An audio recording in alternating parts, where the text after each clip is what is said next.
Hello and welcome to Bob's Programming Academy. In this tutorial, we will teach you Django by building a student management system that allows for creating, reading, updating, and deleting students' information. This core functionality is known by the acronym CRUD: Create, Read, Update, Delete. Almost every web application uses CRUD, and by the end of this tutorial, you'll be able to use Django to build your own web apps that implement CRUD operations. If you have always wanted to learn web development with Python and Django, you are in the right place. This is the application we are going to build. On the home page, we have a list of students presented in a table. For each student, we have available 3 action buttons that allow us to view, edit, and delete students from a database. If we press the first button with the information icon, we can view the information of a selected student. We use here a Bootstrap model to present the data to the user. If we press the second button with the edit icon, we can edit the information of a selected student. If we press the third button with the delete icon, we can delete a selected student from a database. Before deleting a student, we are first presented with a Bootstrap model that asks us to confirm the deletion. We can also add a new student. When adding a new student, we need to provide the student number, a first and last name, an email, a field of study, and a GPA. Let's talk briefly about the tech stack we've selected for this project. We've decided to build this application using Django. Django is a free and open source Python web framework. A web framework is a set of tools that abstracts away a lot of the repetitive parts inherent in web development. For example, most web applications need the same basic functionality, such as the ability to connect to a database, set URL routes, display content on a page, and so on. Rather than build all this functionality from scratch, we can use a web framework that already takes care of these tasks for us, and we can focus on building the logic of our web applications. With Django, we also have a built-in admin interface that provides a visual way to make changes to our data, such as adding, updating, and deleting objects. Django Admin can even be used as a content management system similar to WordPress. The UI of our student management system will be built using HTML and CSS. We've decided to use Bootstrap 5, which is one of the most popular CSS frameworks. Bootstrap allows us to build responsive and mobile-first web applications. It contains pre-built interface components and design elements that we can use to style our HTML content, such as a grid system, typography, forms, buttons, navigation, and so on. In addition to Bootstrap, we'll also use Bootswatch. Bootswatch is a collection of free themes for Bootstrap. It allows us to customize the UI of our applications and avoid the overly recognizable Bootstrap look that we can find in so many web apps on the internet. Instead, Bootswatch themes allow us to transform our Bootstrap UI and create a unique look. So, without further ado, let's get started.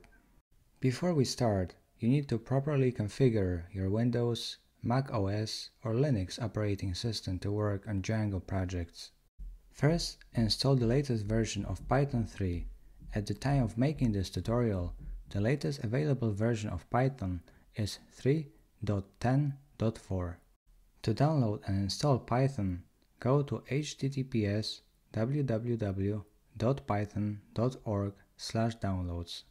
If you are using Mac like me, you can also install Python 3 using the Homebrew Package Manager. This is my preferred way of installing software on Mac. To confirm that Python was installed correctly, open a new terminal window and run the command python --version. In my case, the result is Python 3.10.4. To build Django projects, you also need a code editor. My favorite is Visual Studio Code, which is free and easy to install, but also has important features such as support for IntelliSense code completion, debugging, and code refactoring. From within Visual Studio Code, you can also install various extensions that can speed up your work and improve your productivity. To download and install Visual Studio Code, go to https://code.visualstudio.com. Using Visual Studio Code is not mandatory, and you can use another code editor if you like. Other popular choices for Python are PyCharm, Atom, and Sublime Text. Let's create a directory where we will keep our code. In Visual Studio Code, go to Explorer and click Open Folder. Next, navigate to the location where you want to create a new folder and click the New Folder button. Next, type the name of the project folder and click Create. I will call the project folder Student Management System. Once you've created the project directory, click Open. Next, we need to create a dedicated virtual environment for our project. You might be wondering, why do we need to create a virtual environment? Installing the latest version of Python and Django is the correct approach for any new Django project. However, if we work on several different projects over time, it is common for these existing projects to use different versions of Python and Django. By default, Python and Django are installed globally on a computer, and it would be very inconvenient to install and reinstall different versions of Python and Django every time we want to switch between different projects. And this is where virtual environments come in handy. Virtual environments allow us to create and manage separate environments for each Python project on the same computer, and it is recommended that we create a dedicated virtual environment for each of our Django projects. There are several ways to create a virtual environment in Python, but the simplest method is to use the venv module already installed as part of the Python 3 standard library. To create a virtual environment, we use the command python-m venv environment name. It is up to you to select the name of the environment, but it is a common practice to call it venv. To create a new virtual environment, in Visual Studio Code, navigate to the menu on the top, click Terminal, and then select New Terminal. Next, run the command python-m venv venv. To use this new Python virtual environment, we have to activate it first. To do that, run the command on Windows venv /scripts/activate. On Mac, source venv/bin/activate. Our command prompt has changed, and the word venv in parentheses at the beginning of the command prompt lets us know that we are running in the virtual environment. If you want to exit the virtual environment, just type deactivate at the command prompt. Now that we have Python installed and we are running a virtual environment, it's time to install Django. Once Python 3 and the virtual environment are installed, the installation steps for Django are identical on both Windows and Mac. Django is hosted on the Python package index, abbreviated as py, which is a central repository for most Python packages. We will use pip, which is a standard package manager for Python, and it comes included with Python 3. To install Django, from the terminal, run the command pip install Django. Once we've installed Python and Django, it's time to create a Django project. A Django project is a collection of settings and files for a single Django website. To create a new Django project, we will use a special command to auto-generate the folders, files, and code that make up a Django project. This includes a collection of settings for an instance of Django, database configuration, Django-specific options, and application-specific settings. To create a new Django project, we use the command Django-admin start project followed by the name of our project, which will be Django_project followed by a single dot. From the terminal, run the command Django-admin start project Django_project dot. We could avoid adding the dot at the end of this command, but in that case, the command would create a first top-level Django_project directory and then another Django_project directory within the first one that would contain the files we need for our Django projects. This feels redundant to me, so I prefer adding a dot at the end of the installation command so that Django is installed within the current directory. Let's pause here for a moment to examine the default project structure that Django has provided for us. Just a quick note here, when you work with virtual environments in Visual Studio Code, make sure that you've selected the correct Python interpreter. It's this one here, with the word v and v in parentheses. Okay, let's go back to examining Django's default project structure. The _init _.py file indicates that the files in the Django project are part of a Python package. Without this file, we can't import files from another directory, which we'll be doing a lot in Django. The asgi.py file allows for an optional asynchronous server gateway interface to be run, which is the emerging Python standard for asynchronous web servers and applications. The settings.py file controls our Django project's overall settings. The urls.py file tells Django which pages to build in response to browser or URL requests. The wsgi.py stands for Web Server Gateway Interface, which helps Django serve our eventual web pages. The manage.py file is not part of Django project, but is used to execute various commands such as running the local web server or creating a new app. Now let's confirm that everything is working as expected. From the terminal, run the command python manage.py run server. This command will start a Django development server, which is a lightweight built-in web server written in Python. The development server was created so that you can develop applications rapidly without having to deal with configuring a production server until you're ready for deployment. Don't worry about the text in red about 18 unapplied migrations, we'll get to that shortly. The important part for now is to visit http 127.0.0.1 port 8000 in your web browser and make sure that you can see Django's default welcome page. If you were wondering, 127.0.0.1 is the IP address for localhost, which is your local computer. The 8000 at the end tells you that Django is listening at port 8000 on your localhost. To stop the development server, press Ctrl+C.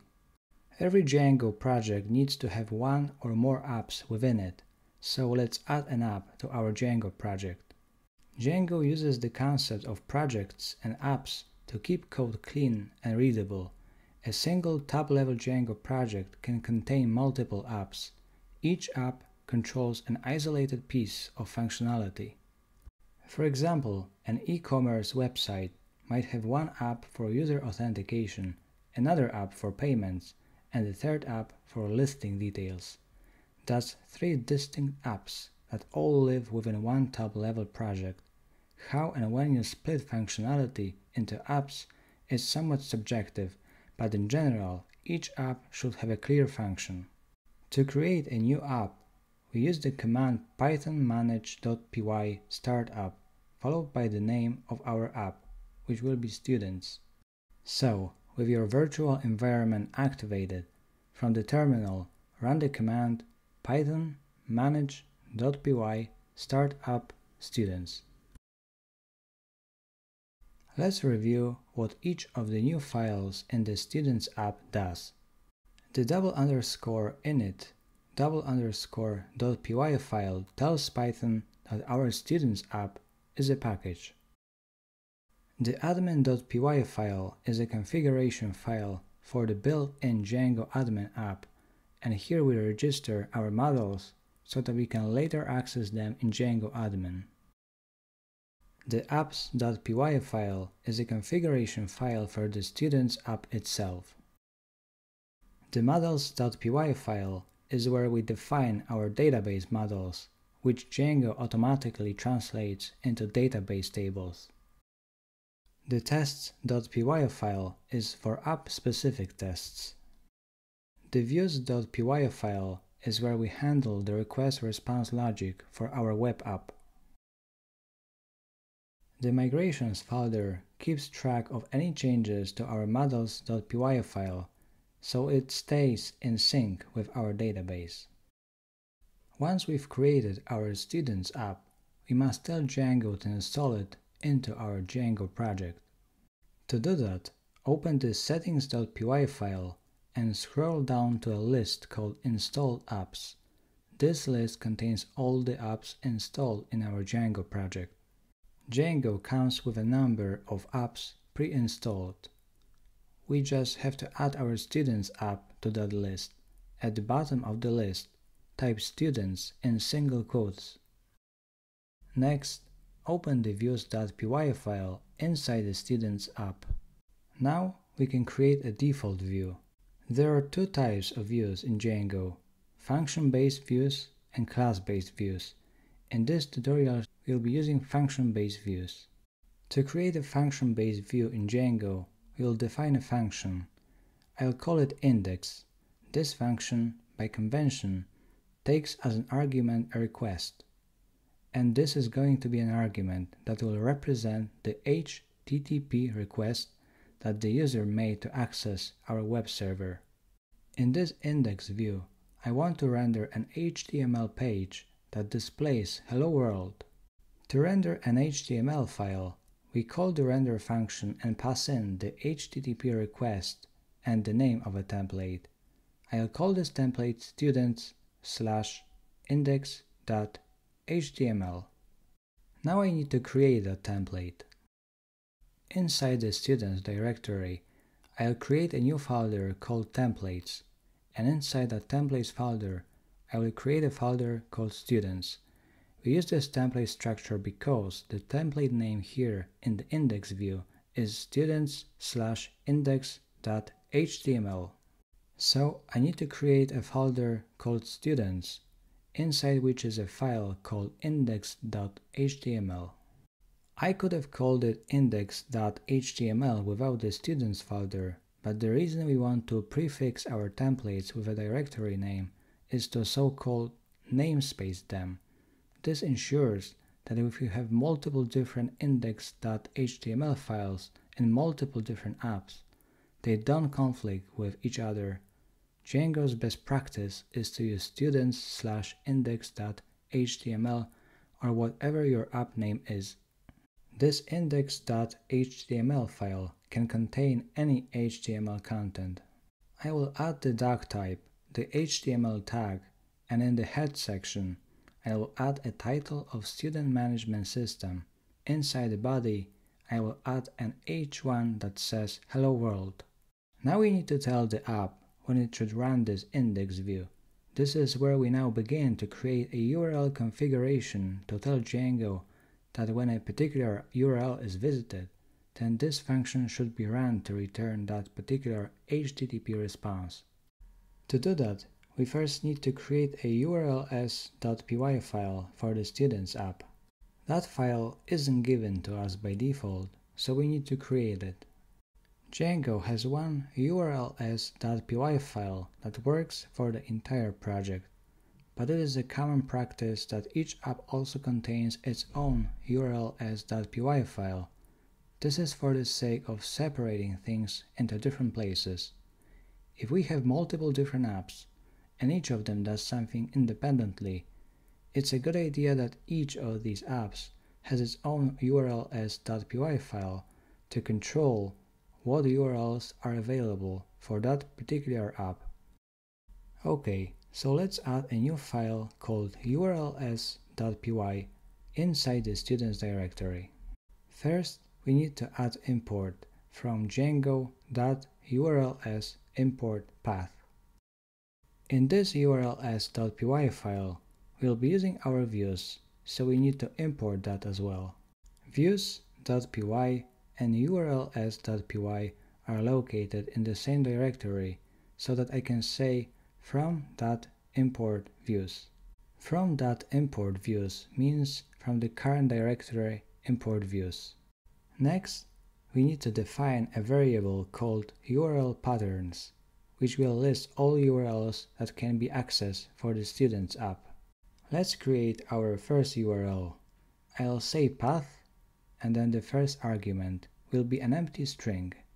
The second views.index, and the third name equals index. Our URL pattern has three parts. The first is a Python regular expression for the empty string. The second is a reference to the view called index, and the third, which is optional, is a named URL pattern called index. Giving a name to a particular URL pattern makes it easy to reference that URL pattern from other parts of the application.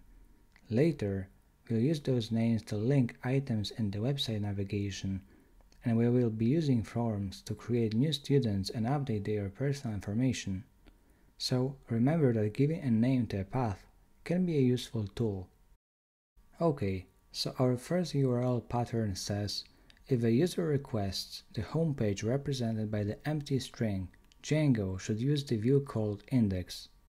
The last step to get all this working is to update the urls.py file at the project level.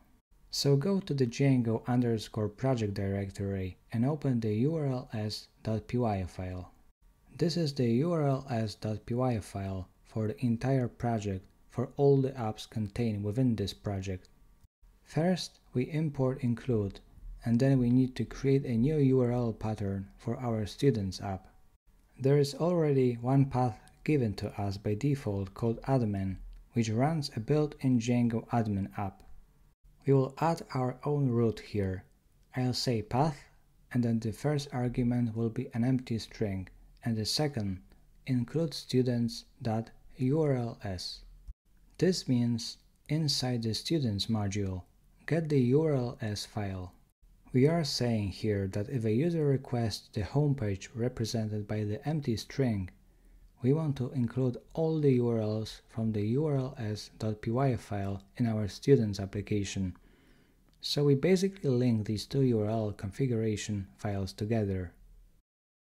Okay, we have all the code we need for now. Now, let's confirm everything is working as expected. From the terminal, run the command python manage.py run server to start our Django server. Open the browser and go to http://127.0.0.1 port 8000. The page now displays the text Hello World. Okay, so far we've covered a lot of fundamental Django concepts. Now it's time to focus on building our student management system. First, let's create our student model. Models are a way of creating a Python class that will represent data that we want Django to store inside of a database. Django's ORM, short for Object Relational Mapping, will automatically turn this model into a database table. This means that when we create a model, Django will figure out what SQL syntax it needs to use first to create a database table, and then manipulate that table anytime we make changes to our models. Django 4, which we are using in this tutorial, officially supports 5 databases: SQLite, PostgreSQL, MySQL, MariaDB, and Oracle.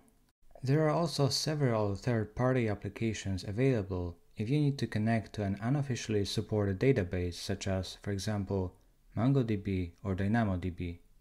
Django installs and configures SQLite automatically with no input from us, so for simplicity, we will use SQLite in this tutorial.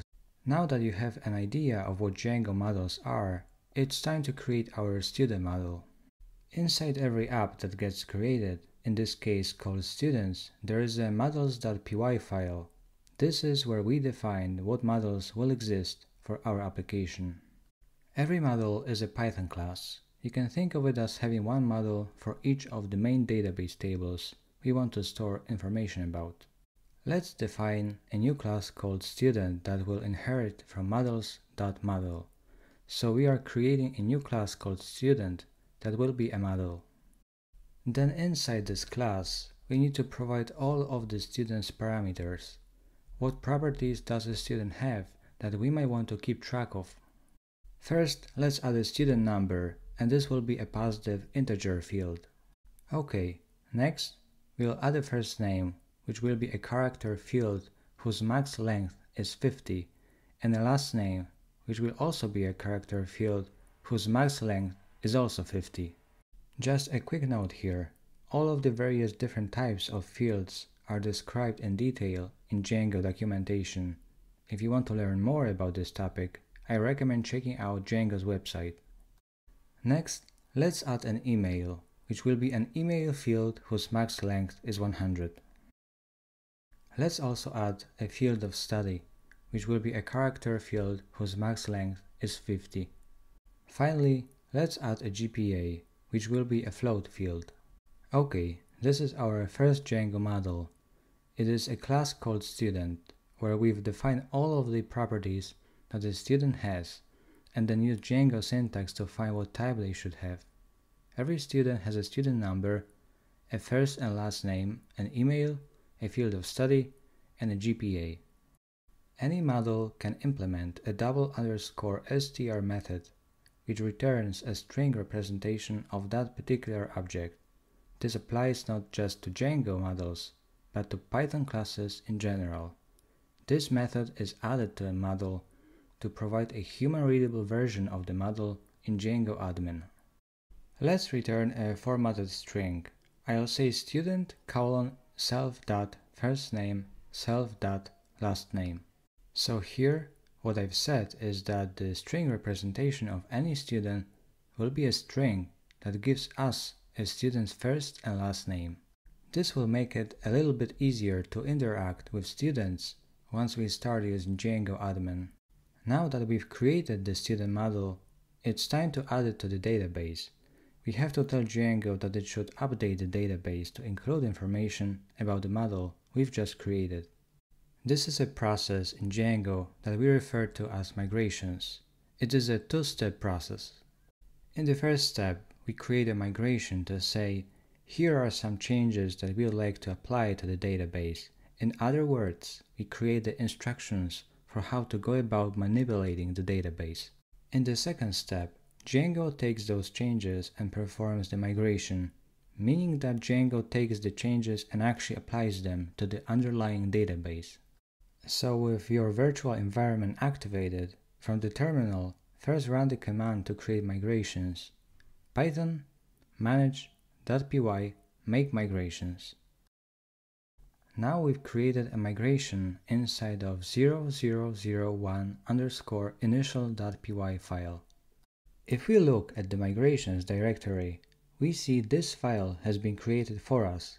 This file has instructions for Django on how to manipulate the database to reflect the changes we have made to the model. Here is an instruction to Django to create a new model called student with these particular fields inside it. It's based on the changes that we have made to models.py. So now, to perform the migration, that is to actually apply the changes to the underlying database, we run the command python manage.py migrate. There are a number of default migrations that get applied as well, but notice that one of the migrations that gets applied is this one here, students.0001_initial. SQLite stores all of its data as a single file, and this file here, db.sqlite3, is the database that contains a table that will store all of our students. To view the database, we can use a program called dbbrowser for SQLite. You can download it from https://sqlitebrowser.org. Now let's update our index view and our templates so that when we go to the home page, we can see a list of students in a table instead of the string hello world displayed on the home page right now. Let's open the views.py file. In the index view, we want to render a page that displays a list of all students. So how can we do that? The first thing we need to do is import the student model. So we type from.models import student. And now in the index view, we need to provide some context, some information that the template students/index.html needs. This template needs access to all students, and they are inside this variable called students. On the left, this string students is the name of the variable that the HTML template will have access to when Django is rendering it, and whatever is here on the right after the colon, this is the value that the variable students takes on. So Django has access to this variable name on the left that has this value on the right. The variable students is equal to student.objects.all, which gives us all of the students. Now we need to work on the template. We want our student management system to look really good, so we'll use Bootstrap 5 to style this application. Bootstrap is one of the most popular CSS frameworks, which allows us to build responsive and mobile-first applications. Bootstrap contains pre-built interface components and design elements that we can use to style our HTML content, such as a grid system, typography, forms, buttons, navigation, and so on. Bootstrap is very popular and used by many different websites. If you are familiar with Bootstrap, you can probably recognize that distinctive Bootstrap look on so many web apps all over the internet. We want to customize our student management system. This is why, in addition to Bootstrap, we will also use Bootswatch. Bootswatch is a collection of free themes for Bootstrap. It allows us to transform our Bootstrap UI and create a more unique look. Okay, let's get started. First, we select a Bootswatch theme we like. I like this blue one here. It's called Zephyr. To use this theme, press the download button and download the bootstrap.min.css file. Let's pause here for a moment to discuss static files in Django. Images, CSS, and JavaScript files are a core piece of any modern web application, and in Django, they are referred to as static files. Django's creators wanted static files to be fast and scalable, so right from the beginning, Django was designed to make it easy to serve static media from a different server to the one the main Django application was running on. Django achieves speed and scalability by keeping static media in a different directory to the rest of the application. This directory is defined in the settings.py file and is called static. By default, Django will look within each app for a folder called static. So in Visual Studio Code, inside the students directory, create a new folder called static, and inside that static folder, create a folder called CSS. Now place there the bootstrap.min.css file you've just downloaded from the Bootswatch website. Now let's open our template. First, at the top, add curly brace, %, load static, %, curly brace.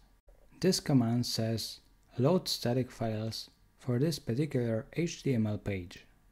We also need to add a new line in the head section that explicitly references our new CSS file. Rather than hard coding a URL, which we could do, Django's best practice is to say that it will be a static file called css/bootstrap.min.css. So we are not specifying exactly what the URL is, but we are saying it is a static file inside a CSS folder called bootstrap.min.css. And Django will figure out what that URL should be. This is often better than hard coding a specific URL because, for example, in larger web applications, the location of static files might change. We might move static files to a different domain or a different route. And so, to deal with situations like that, this static keyword means Django will figure out where our static files are located and will replace this command here in the curly braces and % signs with the actual URL for this particular file. The last thing we need to do is add a link to the bootstrap.min.js file just before the end of the body portion of our HTML page. Doing this enables us to use Bootstrap JavaScript components.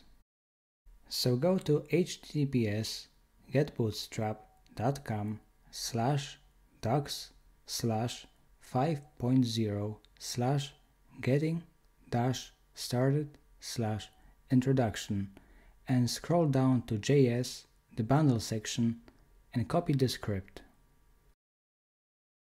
Next, paste it just before the closing body tag in the index.html file. We can remove that part. Now we can start working on the look of our template. Let's open the Bootswatch website, https://bootswatch.com. Scroll down to the Zephyr theme and click the preview button. Here we can find various different components that we can use in our template. Let's start with a navbar. I like the blue one at the top, so I will click in the top right corner and copy the code that creates this particular navbar. Next, we paste that code snippet to our template inside the body tag. Let's replace the word navbar with Student Management System. Now, let's think about the menu items we will need for our student management system. We will have an index page that displays a list of all students presented in a table. We can call this page All Students. We will also need a page where we can fill in a form with student information and add a new student to the system. We can call this page Add Student. We can remove the drop-down as we won't need it. We can also remove the search input and the search button. Okay, let's check what our page looks like so far. With your virtual environment activated, from the terminal, run the command python manage.py run server. Go to http://127.0.0.1 port 8000 to view the application. Okay, it looks better now. Let's add a few more elements to improve this page. Let's add to the body tag a class of d-flex, flex-column, and min-vh-100. The d-flex class is a Bootstrap class used to create a simple flexbox container. We use flex-column to display the flex items vertically on top of each other, and the min-vh-100 means that we are setting the min height to 100% of the viewport height. We can think of it as 100% of the available height. We can remove the heading with Hello World as we won't need it. Instead, let's add a div with a class of container-fluid. The container-fluid is a Bootstrap class that provides a full width container that spans the entire width of the viewport. Think of the viewport as the visible area of a web page on a display device. Inside, let's add a heading All Students and set a margin of 4 on all sides of the element. Let's also add a div with a class of row and another div with a class of col-12. In Bootstrap, a div with the row class is used mainly to hold columns in it. Bootstrap's grid system allows up to 12 columns across the page, and the column classes indicate the number of columns we would like to use out of the possible 12 columns per row. Inside that div, I'd like to use another component from the Bootswatch Zephyr theme. I will scroll down to cards. I like this one which says Light Card Title. Click in the top right corner and copy the code that creates your selected card. Next, paste the code snippet to the template inside the div tag. We can remove the style attribute and add some margin to the card. I will set the left, right, and bottom margin to 4. Let's also add a footer to our page. We can add a footer tag with margin top auto and margin bottom of 4, a div with a class of text-center, and a span tag. Inside the span, let's add copyright. I will type copyright, add an HTML entity denoting copyright, which is &copy semicolon, and add a small client-side script written in JavaScript to calculate the current year. Inline JavaScript can be added inside the body of the HTML using the script tag. After the script, I will type Bob's Programming Academy. The result will be copyright 2022 Bob's Programming Academy. Let's check what our page looks like after the changes. Okay, much better. What I want to do next is to add some icons to menu items in the navbar. There are many free icon sets and toolkits to choose from. In this tutorial, we will use Font Awesome icons. First, go to https://libraries/font-awesome and copy the all.min.css link tag to the latest version. At the time of making this tutorial, the latest available version of Font Awesome is 6.1.1. Paste the link tag in the head section of the page, just below the title. We can remove that part. Next, let's go to https://fontawesome.com and we can start searching for icons that we would like to use in our student management system. Make sure that in the search box you have selected the same version of Font Awesome as the one linked in the template. In my case, it's 6.1.1.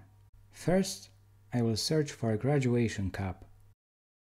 I will copy the code snippet and paste it before the text Student Management System. I will also increase the size of the icon by adding FA-LG. The default icon size is 16 pixels and FA-LG is the equivalent of 20 pixels. For the All Students menu item, I want a list icon. I will copy the code snippet and paste it before the text All Students. I will also increase the size of the icon. For the Add Student menu item, I want a plus sign icon. I will copy the code snippet and paste it before the text Add Student. I will also increase the size of the icon. Let's check the page. It looks much better now. Now we can start working on a table that will display all students in the database. Let's pause here for a moment to discuss templates in Django. Django's approach to web design is simple. Keep Django logic and code separate from design. A Django template is a text file, while in the vast majority of cases, this text file is an HTML file. Django templates can also be non-HTML files, such as CSV templates or email templates. To turn a plain text file into a Django template, we make use of tags, variables, and filters. A template tag is surrounded by left curly brace, %, and %, right curly brace. Django's template tags are very flexible. We can use them to display logic, create loops, declare blocks, import other files, and introduce template inheritance. It's also possible to create custom template tags. A template variable is surrounded by double curly braces. Template variables are passed to the template at runtime in the context. For example, in our case, the student's variable is passed into the index template from the index view. In Django templating engine, we can use the if-else tags to add some basic logic. We are using here the if-else and if template tags. We say if students, and students is the name of the variable I pass into this template from the index view. We will use the if-else and if tags to create a logical branch that says If we have students in the database, display them in a table. Else, we don't have any data. Display a message that there are no student records. Django requires us to add an endIf tag to indicate the end of the if statement. Unlike Python itself, which uses indentation to denote when the if statement begins and ends, in Django, the indentation is optional inside the template, but to distinguish when the if statement happens from when the if statement is over, we need this endIf tag at the very end. Let's first work on the else part when there is no data in the database. In that case, I want to display a heading with a class of alertPrimary. Let's give it some margin. I want to display a message that there are no student records. Let's cut this code out and paste it inside the if block. If we have students in the database, we will display them in a table that will be located inside this card here. In the card header, I will add the list icon and the text student records. We don't need that heading. Inside that paragraph with a class of card-text, I would like to use another component from the Bootswatch Zephyr theme. I will scroll down to the table. I like the default style. Click in the top right corner and copy the code that creates the table. Inside the p tag, I will first add a div with a class of table-responsive. The table-responsive class is a Bootstrap class used to create responsive tables that can be scrolled horizontally with ease. Next, I will paste the code snippet that creates a table inside this div tag. We can remove the rows other than the one with the default style. Let's see how many columns we are going to need. 6 model fields and 1 extra column for action buttons, so that's 7. I will name the columns in the same order as the fields in the model. So first, student number, then first name, last name, email, field of study, and GPA. The last column is for action buttons so that we can view, edit, and delete records. And now let's think about how can we display students' data in a table. I will delete this table row for now. We don't want to hard code anything or exactly specify what all of the students will be. Instead, we want to loop over the students variable passed to this template from the index view. We can loop over all of the students inside the students variable and create a table row for each one of those students. We use for inside curly braces and %signs to say, for student in students, I would like to display a table row. Django requires us to add the end_for tag to indicate the end of the for loop. And then, using these double curly braces, I would like to plug in the student object and display its attributes. We want to display each attribute in a separate table data cell. If you are wondering where these attributes are coming from, just look at the student model. So first we have the student number, then the first name, last name, email, the field of study, and the GPA. In the last table data cell, I will type actions for now. Later, we'll place here action buttons so that we can view, edit, and delete records from the system. This syntax, rather than giving me exactly the same number of list items every time with exactly the same content, will be dynamic. Whatever the value of the student's variable is, we will now see on this page each student as a separate table row. We can now test this out. With your virtual environment activated, from the terminal, run the command python manage.py run server. Go to http://127.0.0.1 port 8000 to view the application. OK, we can see the message no student records. It's because there's no data in the database. We haven't added any students yet. Let's stop the server using the command Ctrl+C. Before we build the functionality to add students from the application, we will use Django Admin to add data to the database. Let's pause here for a moment to discuss Django Admin. A web-based administrative backend is a standard feature of modern websites. The administrative interface, or admin for short, allows trusted site administrators to create, edit, and publish content, manage site users, and perform other administrative tasks. Django comes with a built-in admin interface, which is a great tool for managing all aspects of a Django project. Django Admin allows us to authenticate users, display and handle forms, validate input, and all of this automatically. Django Admin also provides a convenient interface to manage model data. I would like to access our student model in the Django Admin and from there add students' data to the database. So how can we do that? The first thing we need to do is register the student model with the admin by adding it to the admin.py file in the Students app. First, we import the student model and then type admin.site.register_student.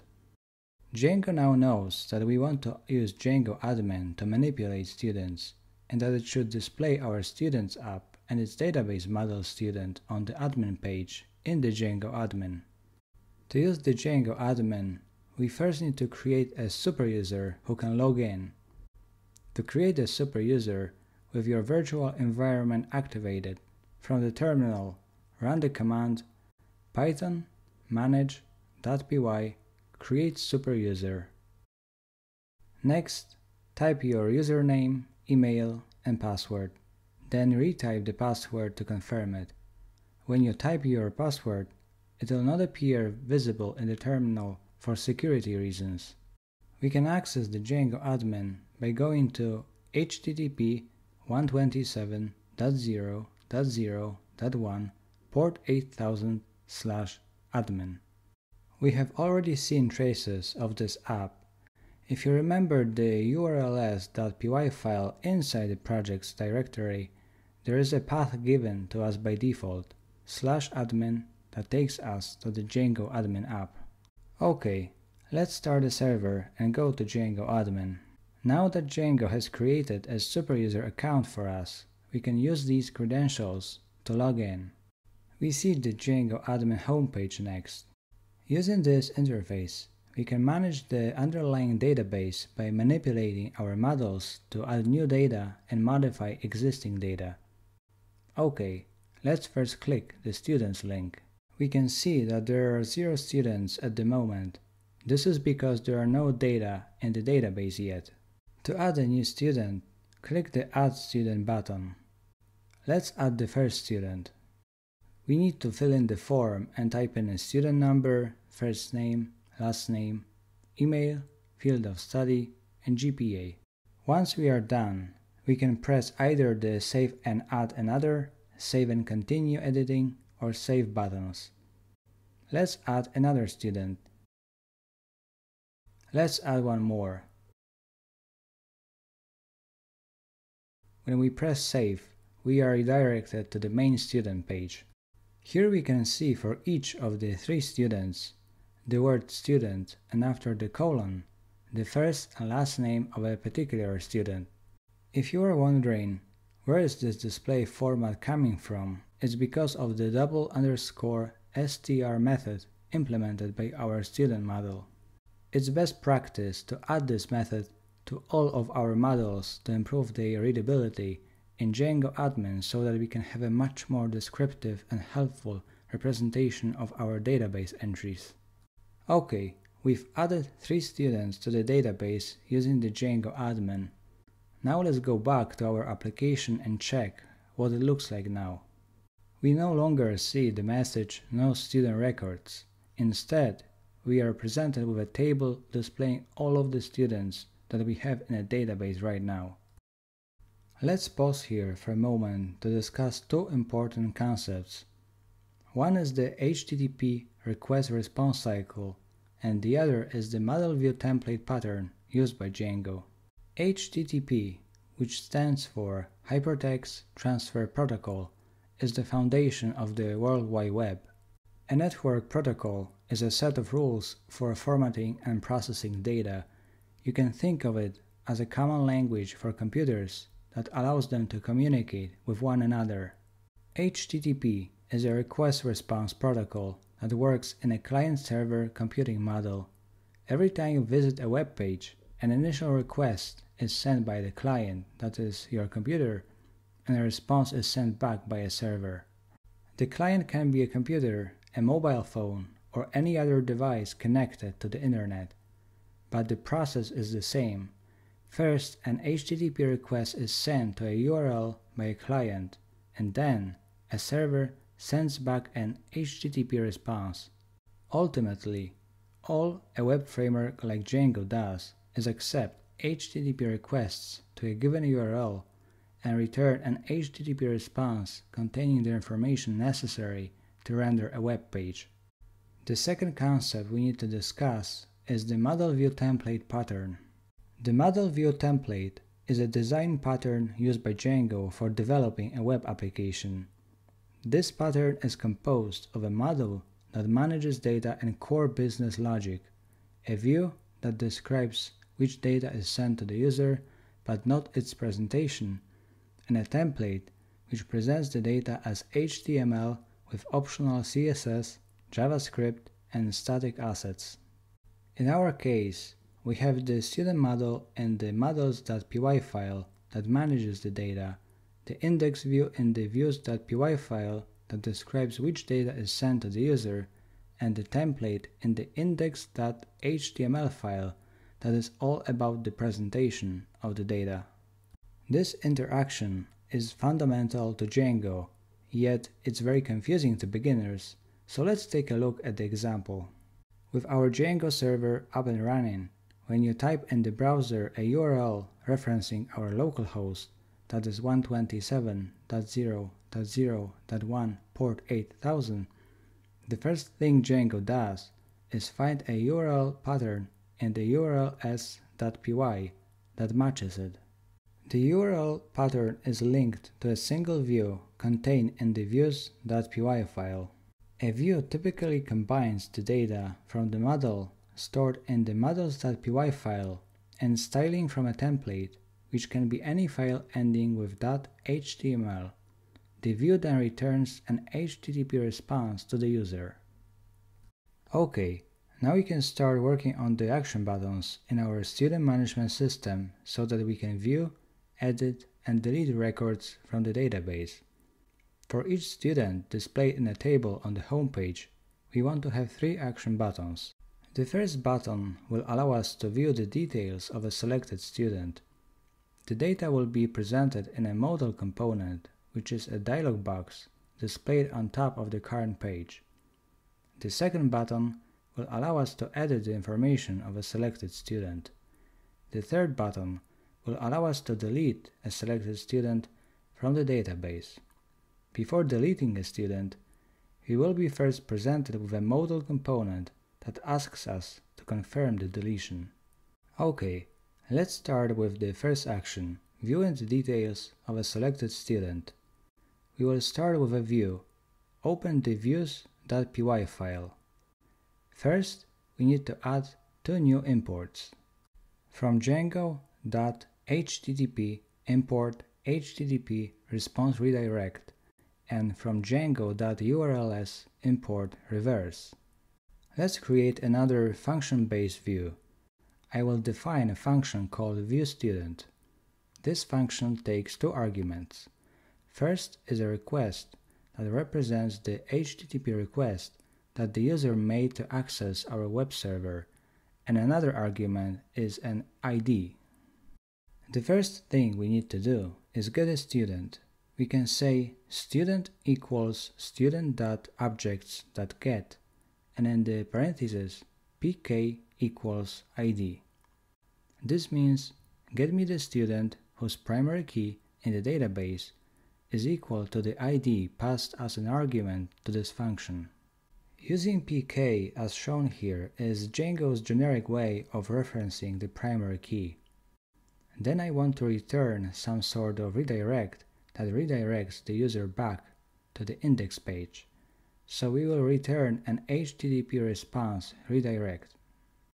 The HTTP response redirect takes a single argument, the URL to which the user will be redirected. What URL would I like to take them to? Well, I'd like to take them to the index root. We will use the reverse function in the HTTP response redirect constructor. The reverse function allows us to avoid hard-coding a URL in our view. It takes the name of a particular view and gets us what the URL is. Next, we need to add a URL in the urls.py file inside the students directory. Here, we will create a new path where we will specify a student ID, which would be an integer. When we do, let's load a view called viewStudent, whose name will be also viewStudent. I'll say path, and then the first argument will be an ID of a student. The second will be the new view function we've just created, and the third will be the name of this URL pattern. The first argument, left angle bracket int :id right angle bracket, is a path converter that allows us to create dynamic URLs. Int matches an integer. When Django is presented with a URL matching this pattern, for example /5, Django puts the integer 5 into the variable ID.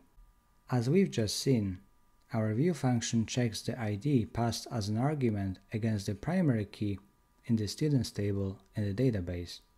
So /5 will give us a student with the ID of 5. Now we can start working on the template. The last column of the table in the index.html file is designated for action buttons. We can remove the word actions from this table data cell. Instead, let's add a button. The type will be button and the class btn success, so that our button will be green. Let's also add a margin of 1 on the right, since we'll have more buttons there and we don't want them glued together. The href attribute indicates the destination we will be taken to after pressing this button. We will use here Django's URL tag. This tag performs a reverse lookup of the URL name and replaces it with the actual URL when Django renders the template.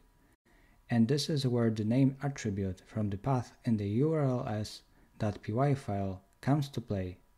As we know, our view function takes as a second argument an ID, so we need to pass student.id in the template. Each row in a table represents a different student, and this ID will be different for each student.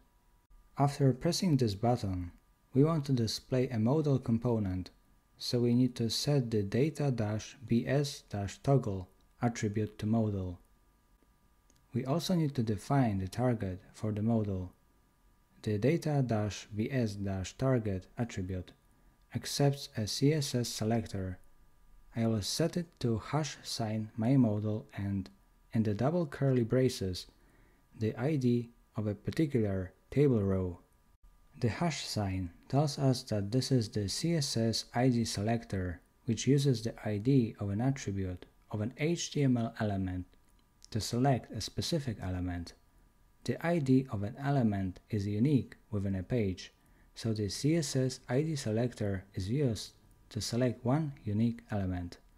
To select an element with a specific ID, we write a # followed by the ID of the element. As I mentioned earlier, each table row represents a different student, and we want to match the student's data shown in the modal with the correct table row with the correct student selected by us. The ID here will be the word myModal followed by a student's ID, that is myModal1, myModal2, myModal3, and so on. I don't want any text on this button. Instead, let's add there an icon. Go to the Found Awesome page and search for a circle info icon. copy the code snippet and paste it inside the button tag. I will also increase the size of the icon by adding fa-lg. The default icon size is 16 pixels and fa-lg is the equivalent of 20 pixels. Now it's time to build a modal component. Let's copy the code to create a modal component from the Bootswatch Zephyr theme. Scroll all the way down to the dialog sections. Click in the top right corner and copy the code that creates the modal. Next, paste that code snippet to our template below the HTML comment. Let's add the ID attribute to the first div with a class of modal. It must be the same ID we've used as the data-bs-target attribute in the button above. So the ID here will be the word myModal followed by a student's ID. Let's also add a few more attributes to this div tag. Tab index equals -1, aria dash labeled by equals myModal label 1, aria dash hidden equals true. The tab index attribute explicitly defines the navigation order for focusable elements within a page.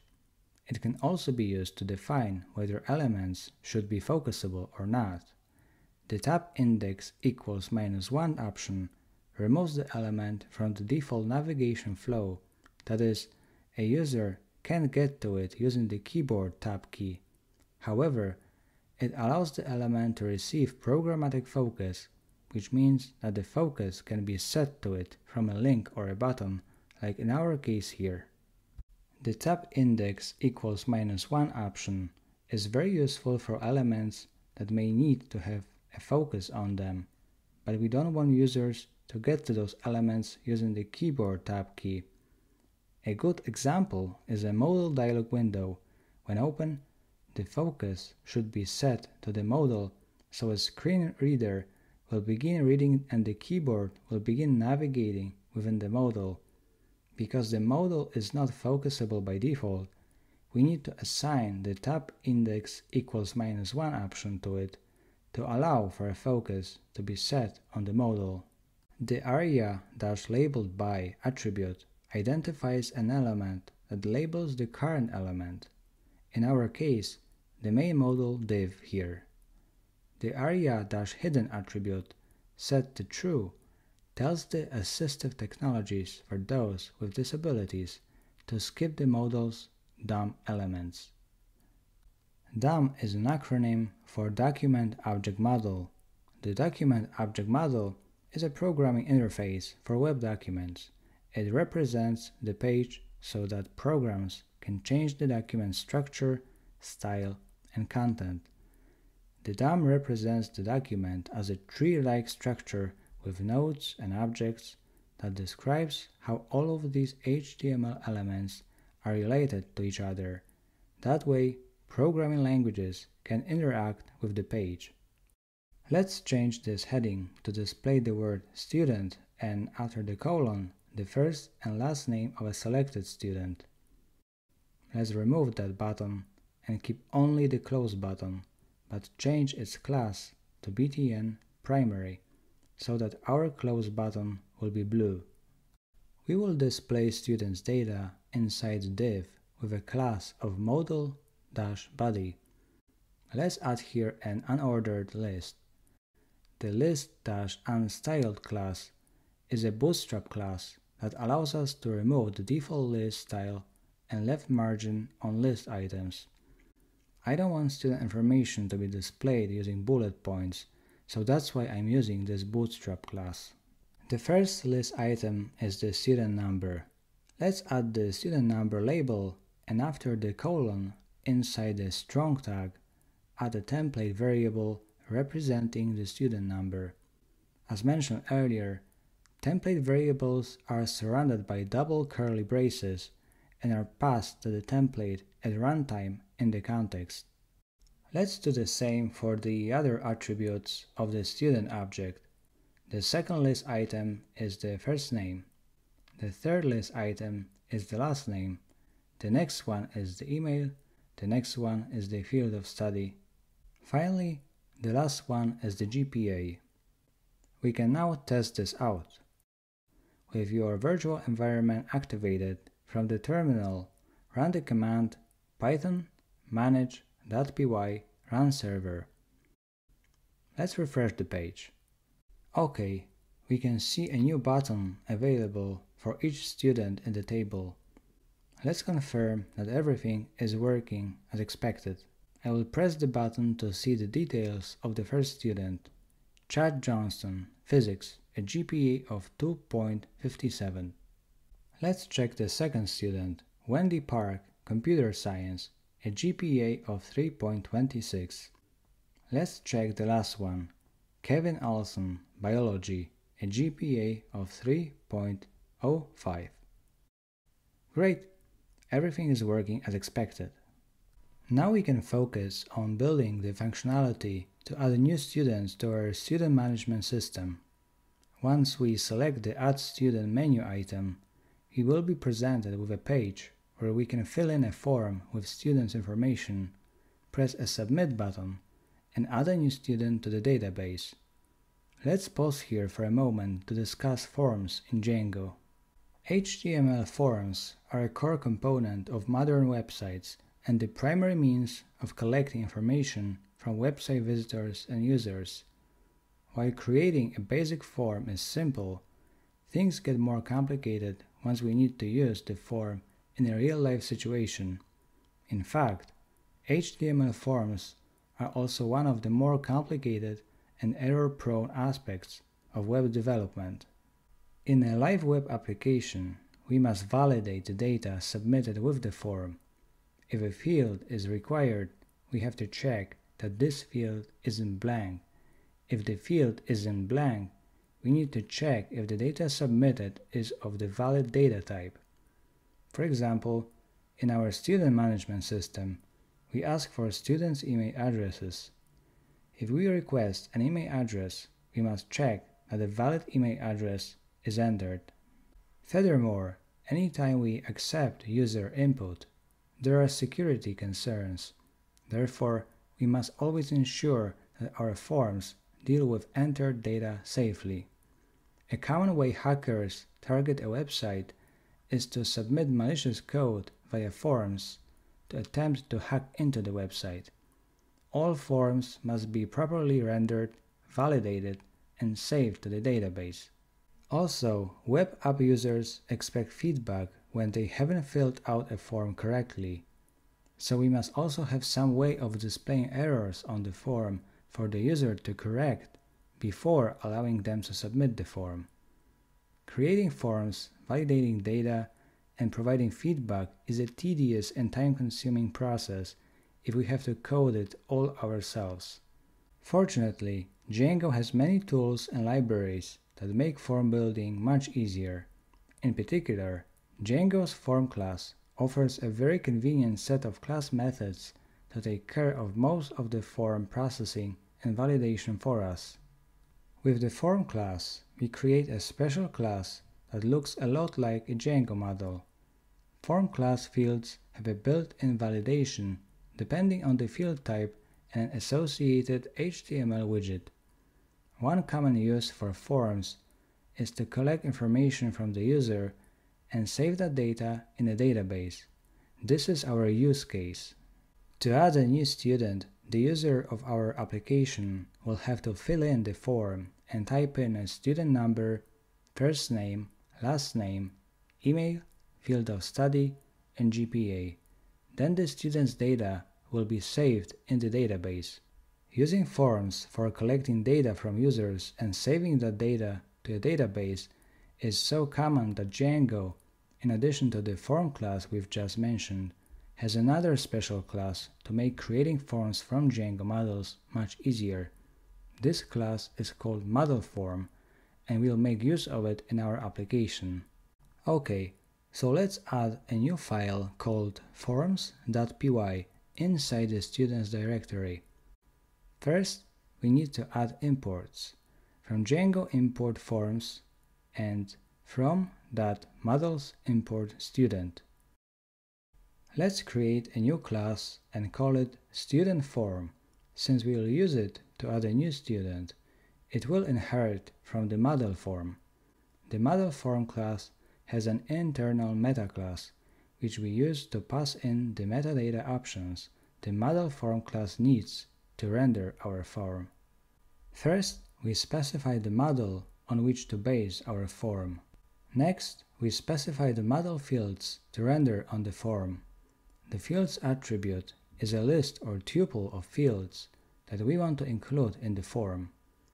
Since I am listing all the model fields here, I could also use as an alternative a special value $all to tell Django to use all the form's fields. In other words, when we use the special value $all instead of a list or tuple, all the fields are included automatically.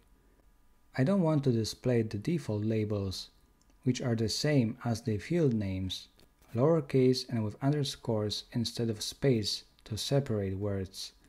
Therefore, for each model field to render on the form, I will specify a custom label. By default, Django doesn't add any CSS styling to the forms to make them look good. However, we can use the widgets attribute to solve this problem. A widget is Django's representation of an HTML input element.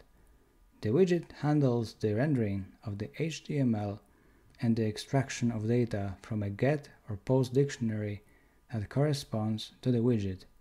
I want our student form to look good, so I will style it using Bootstrap. I will add a Bootstrap form-control class to each of the input fields. This Bootstrap class includes styles for general appearance, focus state, sizing, and more. This is also Bootstrap's way of forcing form elements to look the same. Let's use the widgets attribute to specify custom widgets for our form fields. This will be a dictionary mapping field names to widget instances.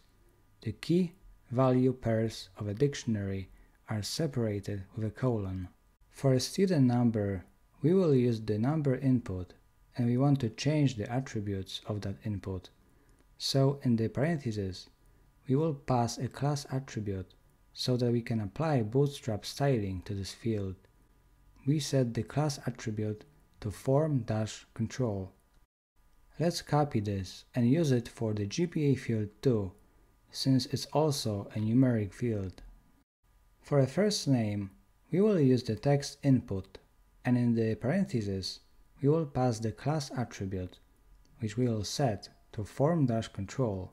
Let's do the same for a last name and field of study, since these two are also character fields. And finally, for an email field, we will use the email input, and in the parentheses, we will pass the class attribute, which we will set to form-control. Okay, now we are done with the student form. Next, let's create a new view function. Open the views.py file. First, we need to import the student form we've just created. From .forms import student form. Let's create another function-based view. I will define a function called add. This function takes as an argument a request that represents the HTTP request that the user made to access our web server.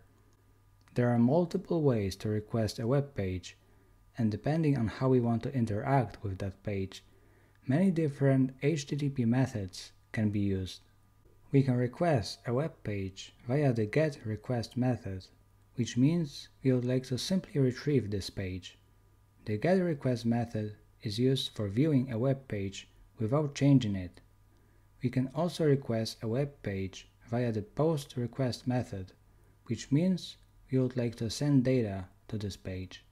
Generally speaking, anytime we want to manipulate the state of something, especially manipulating our database, that should be inside a post request.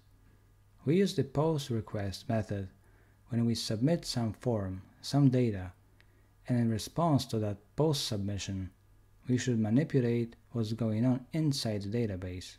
So in our add function, we first want to check when this root is being called. If the request method is post, then we want to perform some action. In Django, a form can either be unbound or bound. These terms describe whether or not the form has had the submitted post data sent to it for validation. An unbound form is instantiated without any arguments, with empty parentheses after the name of our form class. A form is bound if it's called with some data to be used for validation, such as the post data. And this is exactly our case here. Our student form was sent via post, and it has the post data to be used for validation. This is why our student form is being instantiated with the request.post argument that you can see here in the parentheses. A bound form allows us to use built-in validation tools. First, we use the isValid method to check if the form contains valid data. The isValid method runs validation and returns a Boolean value which can be either true or false, specifying if the data was valid or not. During the call of the isValid method, Django runs the data cleaning process. In this context, cleaning up data means converting it from strings to Python objects. Next, we use the cleanData attribute on the form. The cleanData attribute is only available after the form has been cleaned. We assign cleanData converted from strings to Python objects to the respective variables. If our student form is valid, we can then save the student model instance. This is done by calling the save method. This method returns the model instance that was saved. Here, the save method will automatically create the instance of our student model. And what do we want to return from this function?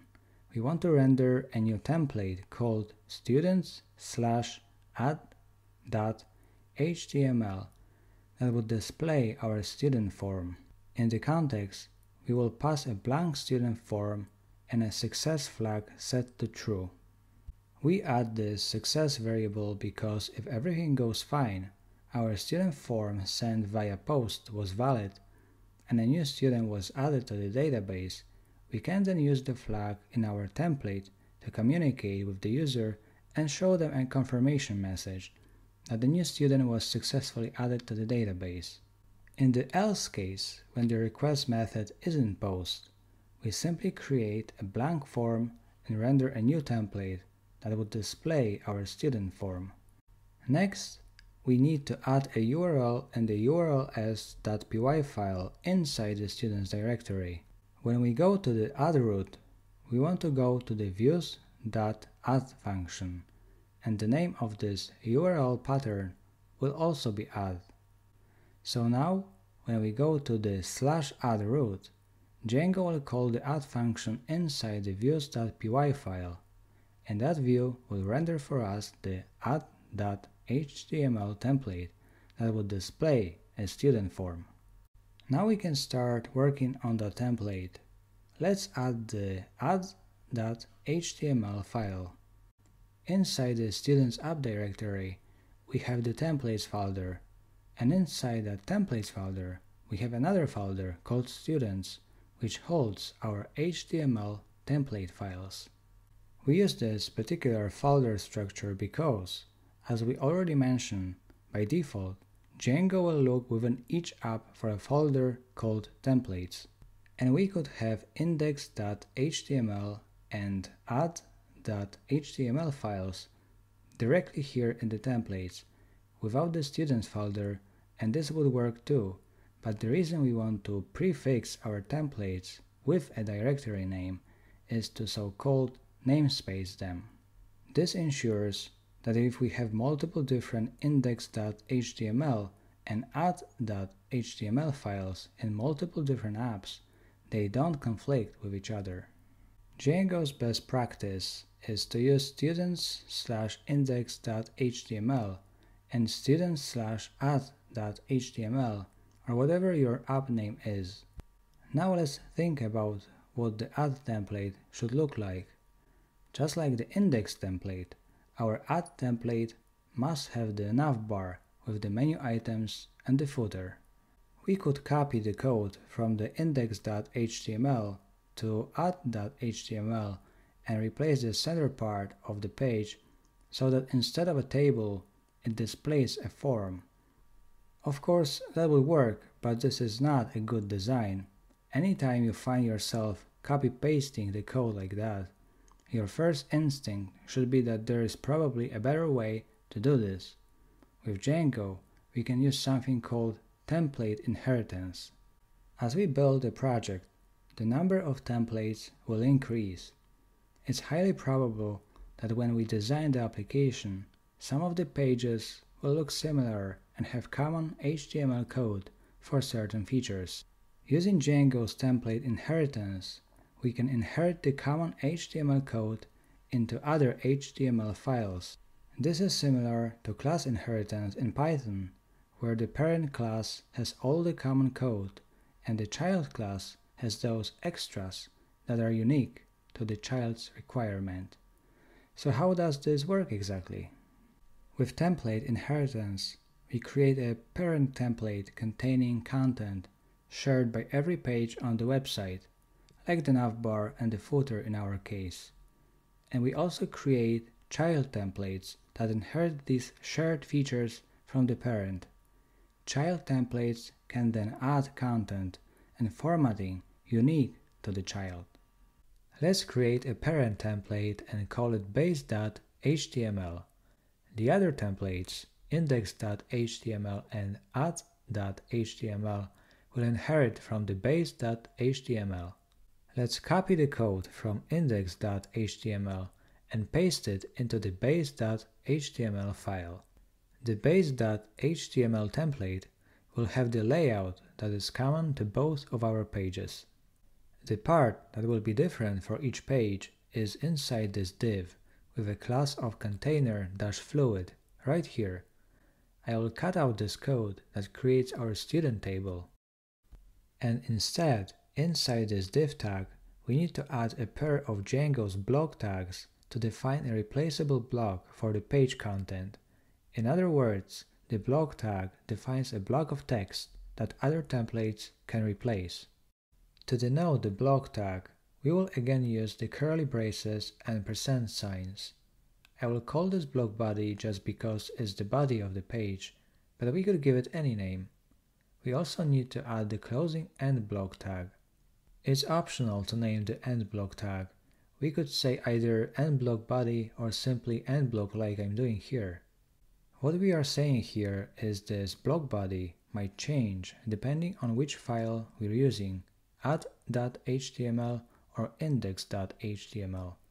The rest of the structure won't change, but the content of this block called body might change. Now we can remove all this code from the index.html file. We only need to include here the part that is specific for this particular page, which is our students table. First, at the top of the page, we use the extends template tag to tell Django to load all the content from the parent template, which is base.html. Next, we add the block body, and here inside the block, we add what is specific to the index.html template, that is all the code that builds our students table and action buttons. If you imagine more complex web applications that have dozens or hundreds of different pages, the ability to factor out the HTML that the pages have in common can definitely be very helpful for good design to make sure we are not repeating ourselves. And if we ever need to change the structure, rather than change it in dozens or hundreds of different places, we just change it in one place inside the base template. And as a result, these changes will be applied to each of the pages that inherit from that base page. Now we can work on the add template. So again, at the top of the page, we use the extends template tag to tell Django to load all the content from the parent template, which is base.html. and inside the block body, we add what is specific to the add.html page. Let's add a heading Add Student. Give it a class of text-center and set a margin of 4 on all sides of the element. Below the heading, we will use the if, else, and if template tags to add some basic logic. We say if success, and success is the name of the variable we pass into this template from the add function in the views.py file. If the success flag is set to true, meaning our student form sent via post was valid and a new student was added to the database, we want to communicate that to the user and show a confirmation message. Let's add a div with a class of alert-success and inside display a message, the new student added successfully. We can also add a link to direct us to the home page. We can give it a class of alert-link. Else the success flag hasn't been set to true, we want to display a student form. Let's add a div with a class of row and justify-content-center and another div with a class of call-6. As we've already mentioned, Bootstrap's grid system allows up to 12 columns across the page, and the column classes indicate the number of columns you would like to use out of the possible 12 columns per row. Call-6 means that this div spans 6 of 12 columns, so that's half the width. Inside a div, I would like to use the card component from the Bootswatch Zephyr theme. I will scroll down to cards and copy the code that creates the card saying light card title. Next, paste that code snippet to the template inside the div tag. We can remove the style attribute. In the card header, let's add a font awesome icon. Search for an address card icon, copy the code snippet and paste it inside the div with a class of card-header. I will also increase the size of the icon by adding fa-lg. Let's also add the text student registration. We don't need that heading. We can remove this paragraph as well. Inside the div, with a class of card-text, we will add the form tag. The action attribute specifies the URL where the form data should be sent. The method attribute specifies the HTTP mechanism that we want to use to send the form data. We will set it to post since we are sending data to the server. Then to output our form data, we use these double curly braces inside of which we add form.as_p. This tells Django to render the form fields specified in our student form class within the p tag within a paragraph. So instead of writing all the code required to create the form and all the form fields, we use double curly braces and say plug in the form here. The form will be created automatically. Django will generate the necessary HTML to make that form work. There is one very important element that we need to include inside the form tag. Left curly brace, %, CSRF _token, %, right curly brace. CSRF stands for cross-site request forgery. It's a security vulnerability that is inherent in some forms if they are not designed in a secure way, meaning that someone could forge a request to a particular website using some form on their own separate website. You might imagine that someone on a different website might trick the user into submitting a form that submits its data to our addStudent function that adds a new student to the database. And maybe that's not a big deal for a toy project, but in a real-world situation, in a more sensitive context like a bank, for example, that's a really big deal. A bank might have a form on their website for transferring money from one user to another. If they are vulnerable to the cross-site request forgery attack, someone else on a different website could trick the user into submitting a form to their website. We need to design forms that are not vulnerable to that particular security vulnerability, forms that don't allow for requests to be forged by another website. One strategy that can be used to deal with these sorts of attacks is to add into our form a hidden cross-site request forgery token, or CSRF token, which is a unique token that's generated for every session. So every time a different user visits this particular form, they see a different CSRF token, and then when the user submits the form, they are submitting that token with the form. And then our web application checks to ensure that this token is indeed valid. If it is valid, the application allows the form submission to go through. But this means that an adversary wouldn't be able to fake a request to our website because that adversary doesn't know specifically what the generated token is, so they would fail to check for CSRF validation. It's easy to add this token to our HTML page since Django has it built in. We only have to add inside the curly brace and %sign CSRF_token. You should use this template tag for all your Django forms. Django has the CSRF validation turned on by default. It's done via a specific add-on known as Django middleware. Middleware refers to the ability of Django to intervene in the request-response processing of a Django request. If we look at the settings.py file for our application and scroll down to middleware, we can see the middleware that's installed by default inside of a Django application. It's to ensure that we have various different features hooked into this request-response processing, and one of those is the CSRF view middleware. Okay, let's go back to our form. We also need to add two buttons, one to submit the form and another cancel in case that the user changes their mind. In that case, we will redirect the user to the home page. Okay, this is the final version of the add.html file.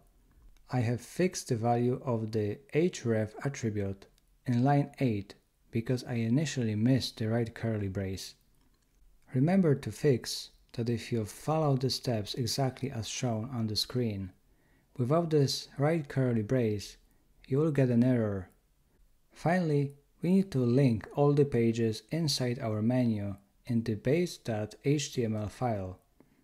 When the user clicks on the logo, we want to redirect them to the index page with the student's data presented in a table. Similarly, when the user selects the All Students menu item, we also want to display the index page. When the user selects the Add Student menu item, we want to display the page where they can fill in the form and add a new student to the database. We can now test this out.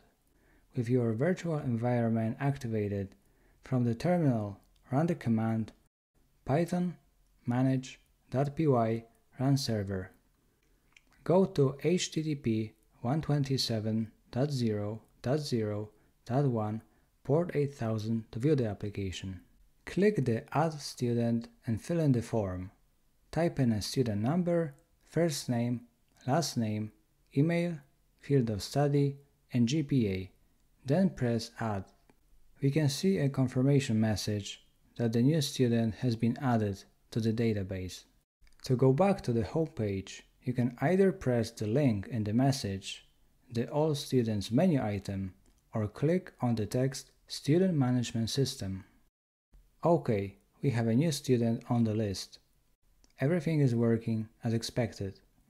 Now we can work on the second action button so that we can edit the information of a selected student. We will start with a view. Open the views.py file. Let's create another function-based view. I will define a function called edit. This function takes two arguments. First is a request that represents the HTTP request that the user made to access our web server, and another argument is an ID. In our edit function, we first want to check when this route is being called. If the request method is post, then we want to perform some action. The first thing we need to do is get a student whose information we want to edit. We can say student equals student.objects.get, and in the parentheses, pk equals id. This means get me the student whose primary key in the database is equal to the id passed as an argument to this function. Next, we instantiate our student form with the request.post argument that you can see here in the parentheses, just like we've seen earlier in the create view. However, this time we also need to pass an additional instance argument to ensure we edit the information of the correct student. Then, if the form is valid, we will save it using the form.save method. And what do we want to return from this function? We want to render a new template called students/edit.html. In the context, we pass the student form and a success flag set to true. We add this success variable because if everything goes fine, our student form sent via post was valid and the student information was updated, we can then use the flag in our template to communicate with the user and show them a confirmation message that the student was updated successfully.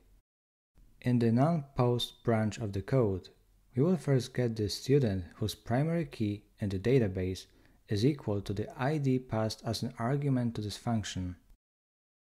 Next, we will instantiate the form with just the instance attribute to ensure we display the form for the correct student. There is no request.post argument in this case, as we don't send any data, we are simply displaying the form. We render the template students/edit.html and in the context pass the form. Next, we need to add a URL in the urls.py file inside the students directory. When we go to the edit/id route, we want to go to the views.edit function, and the name of this URL pattern will also be added. The int:/id in the angle brackets is a path converter that allows us to create dynamic URLs. Int matches an integer. When Django is presented with a URL matching this pattern, for example /edit/5, Django puts the integer 5 into the variable id. As we've just seen, our edit function checks the id passed as an argument against the primary key in the students table in the database. So /5 will give us a student with the id of 5. Now we can start working on that template. Let's add the edit.html file. We can copy the contents of the add.html file and modify it, since the edit.html will be very similar. At the top of the page, we use the extends template tag to tell Django to load all the content from the parent template, which is base.html. Next, we have the block body, and inside the block body, we add what is specific to the edit.html template. Let's modify this heading to say update student instead of add student. Let's also modify the message displayed on the screen once the student information has been edited. We can say the student updated successfully. In the card header, I want to display a different icon. Let's go to the Found Awesome page and search for an edit icon. Copy the code snippet and paste it inside the div with a class of card-header. I will also increase the size of the icon by adding fa-lg. Let's also change the text to update student records. I will also rename the button to update. We can remove this part. Okay, now the edit template looks fine. Now we can work on the index.html. We want to add another action button in the last table column. Scroll down to the last table data cell. Let's add a link just below this modal here. The class will be btn warning so that our button will be orange. Let's also add a margin of 1 on the right, since we will have one more button there and we don't want them glued together. The href attribute indicates the destination will be taken to after pressing this button.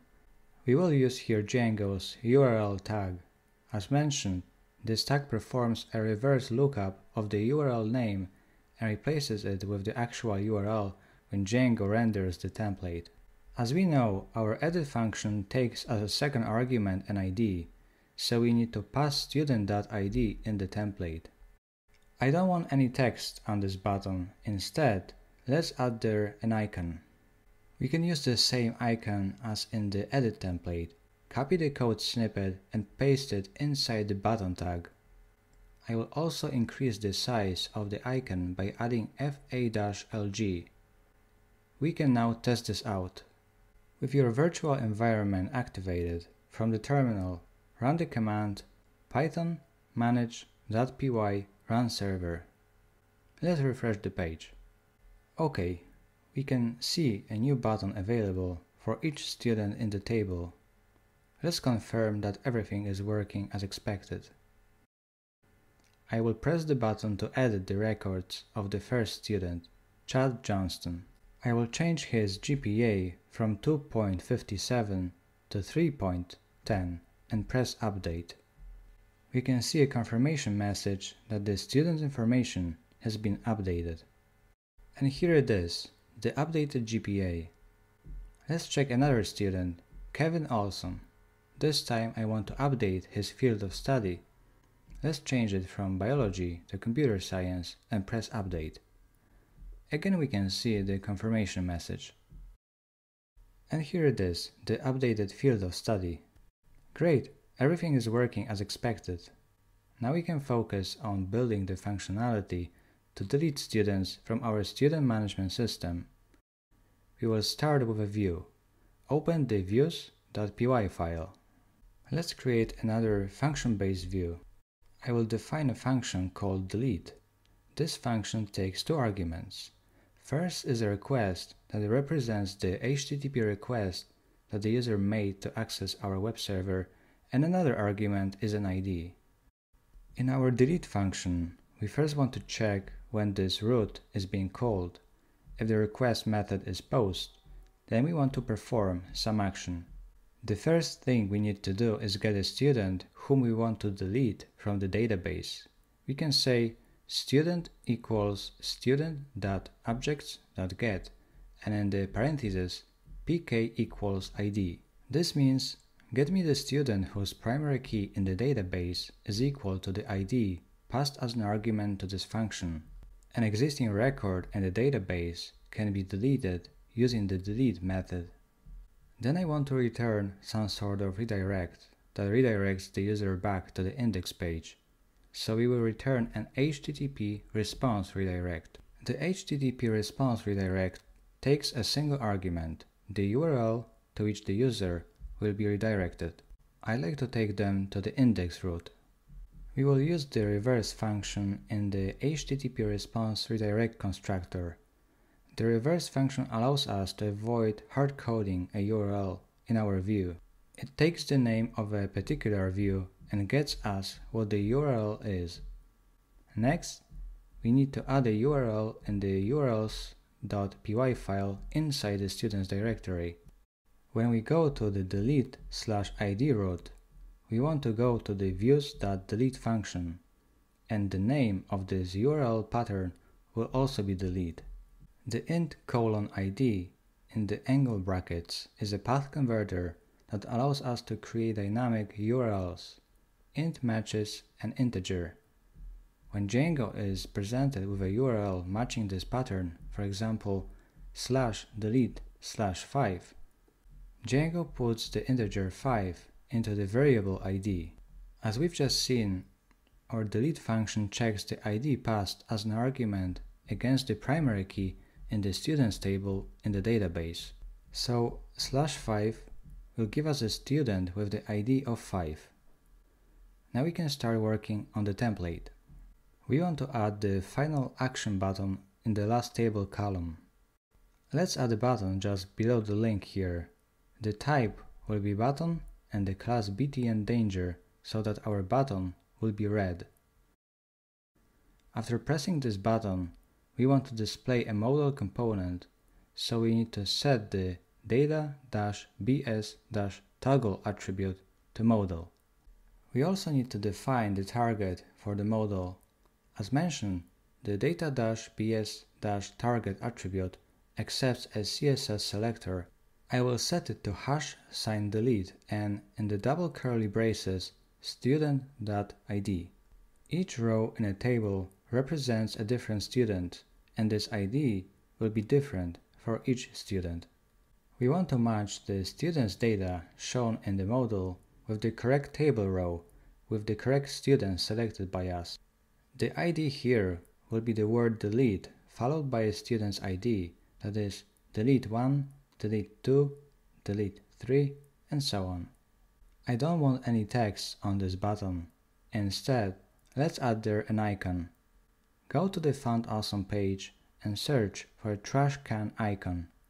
Copy the code snippet and paste it inside the button tag. I will also increase the size of the icon by adding fa-lg. Now it's time to build a modal component. I will copy the code of the modal we created previously, since a lot of the code will be the same. The ID of the div with a class of modal must be the same as the ID we've used as the data-bs-target attribute in the button above. So the ID here will be the word delete followed by a student's ID. I will change this label. We don't need this list showing student details. Instead, let's ask the user, are you sure you want to delete the student? We can rename this button to cancel. I will also change the class to btn secondary. Above the cancel button, let's add the form tag. The action attribute specifies the URL where the form data should be sent. As we know, our delete function takes as a second argument an ID, so we need to pass student.id in the template. The method attribute specifies the HTTP mechanism that we want to use to send the form data. We will set it to post since we are sending data to the server.